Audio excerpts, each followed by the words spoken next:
So I want to just say this and before I bring up the president. This has been challenging. 21 lives have been lost. That does not include that 5-year-old boy. We had over 200 search and rescue folks out there over the course last week plus. The only thing they found is that one shoe, that one Nike shoe. And we won't give up until we find Kyle. And hopefully, miracle of miracles, he'll be okay. But 21 known deaths so far. We had 9 atmospheric rivers, a stacking of stress, this conveyor belt going back 22 days, trillions of gallons of water. The state of California, we estimate over 1,400 heroic rescues. Those are the lives that were saved that didn't become headlines. You know, I say this often about politics. Unlike baseball, you don't get credit for saves.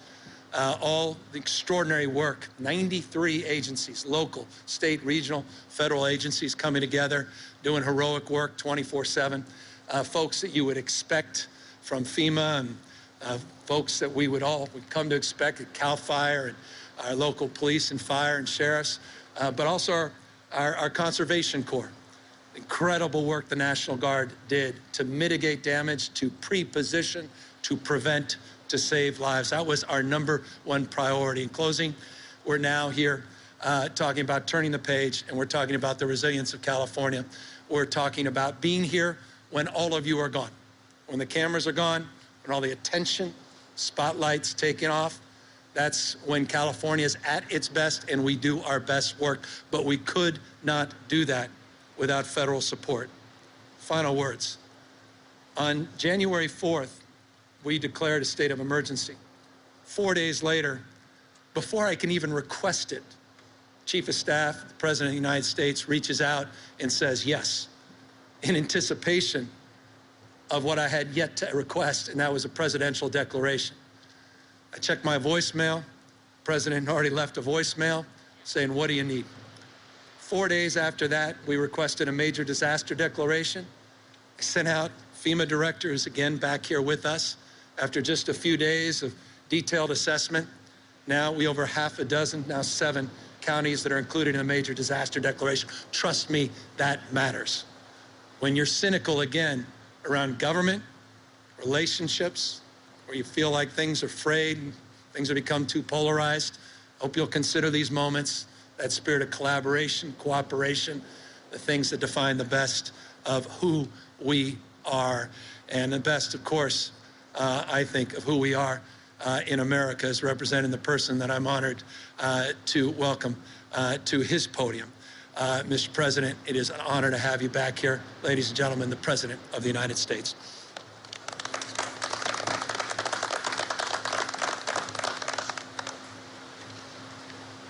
Well, Governor, you and I got to stop taking these helicopter rides. We've made a bunch of them. You've been hit. If anybody doubts the climate is changing, then they must have been asleep for the last couple of years. I want to thank you, Governor. You and I, along with the Vice President, have been in close touch since this storm hit. And even before it hit, when we were talking about it coming. We told the governor that we'd do everything we can, whatever he needs. But he's been through a whole hell of a lot. I don't know what we had, 3 or 4 flights up and down the state for the wildfires and the damage done. It's been astounding what you've done.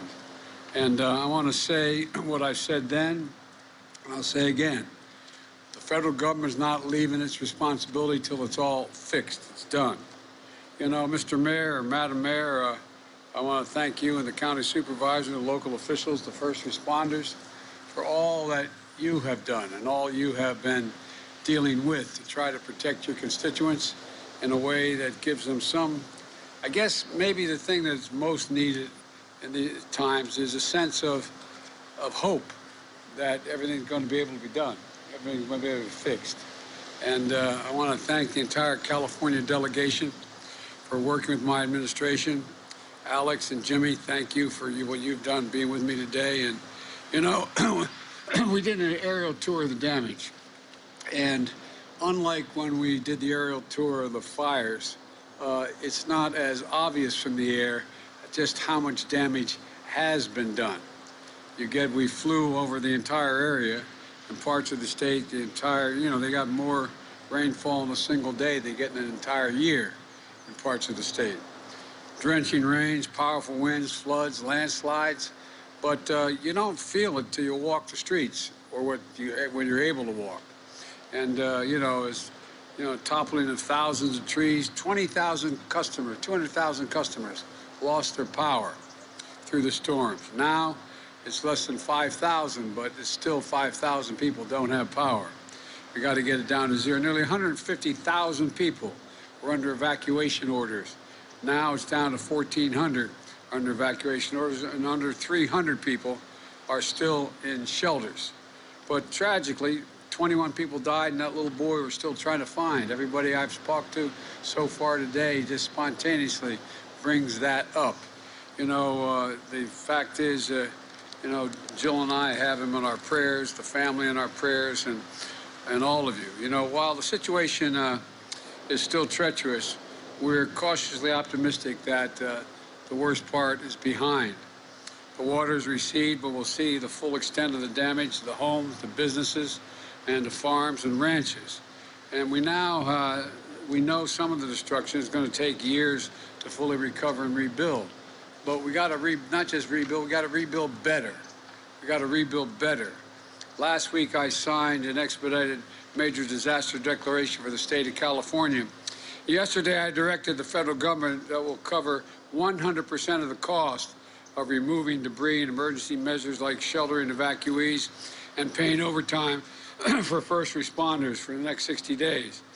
For 60 days. And right now, more than 500 employees of FEMA are out here and other federal agencies on the ground trying to help people.